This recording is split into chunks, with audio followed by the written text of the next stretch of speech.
L'histoire de Roméo et Juliette est très romantique. Leur famille se déteste, mais rien ne peut éteindre leur flamme. Tous veulent vivre un amour aussi fort. Mais si vous tenez à votre vie, ou du moins à la paix d'esprit, considérez bien vos familles.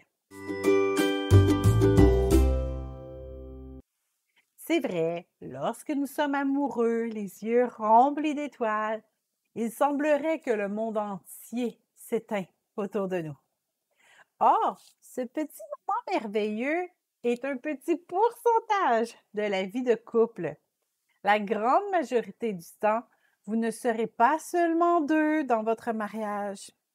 Lorsque vous épousez votre partenaire, vous épousez aussi toute sa famille et ses meilleurs amis.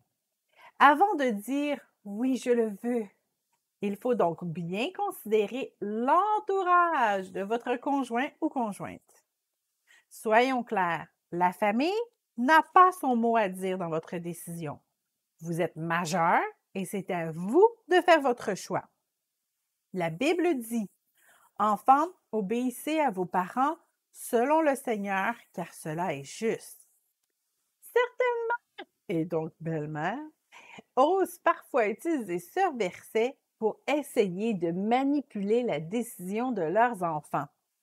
Il est donc bon de se rappeler que même si vous restez effectivement le fils ou la fille de votre mère, si vous êtes majeur, vous n'êtes plus un enfant.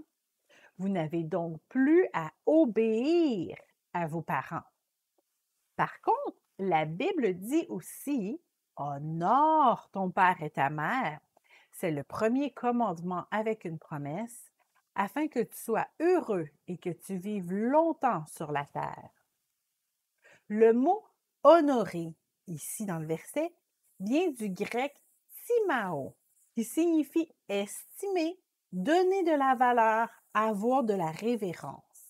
En d'autres mots, vous n'avez pas à les obéir, mais vous devez les respecter et vous assurer qu'ils sont bien traités. L'apôtre Paul précise que faire cela nous assure une vie longue et le bonheur. Même si votre décision vous revient à vous seul, si vous ne prenez pas du tout en compte leurs opinions, vous vous assurez une vie ardue et conflictuelle. Même si le verset dans Genèse 2, 24 dit que l'homme quittera son père et sa mère, la réalité est qu'ils resteront toujours dans les parages. Mieux vaut donc bien les considérer avant de vous engager à vie. Par exemple, si une jeune femme n'est pas du tout acceptée par la famille de son fiancé, il serait sage de travailler à réconcilier les sentiments de chacun avant de se marier. Des noces ne changeront rien à un climat conflictuel. La jeune femme ne sera pas subitement acceptée par sa belle-mère parce qu'elle porte l'anneau au doigt. Même si elle porte l'enfant de son fils, le problème ne disparaîtra pas d'aussitôt. Honorer les parents dans cette situation signifie de prendre le temps de discuter avec eux pour voir ce qui peut être fait pour changer les sentiments négatifs. Ce ne sera pas toujours possible, mais il faut prendre le temps de faire ces efforts. Sinon, les réunions de famille seront à jamais très longues et belliqueuses. Avant de vous marier, prenez note aussi des parents qui sont trop proches de leur fils ou fille.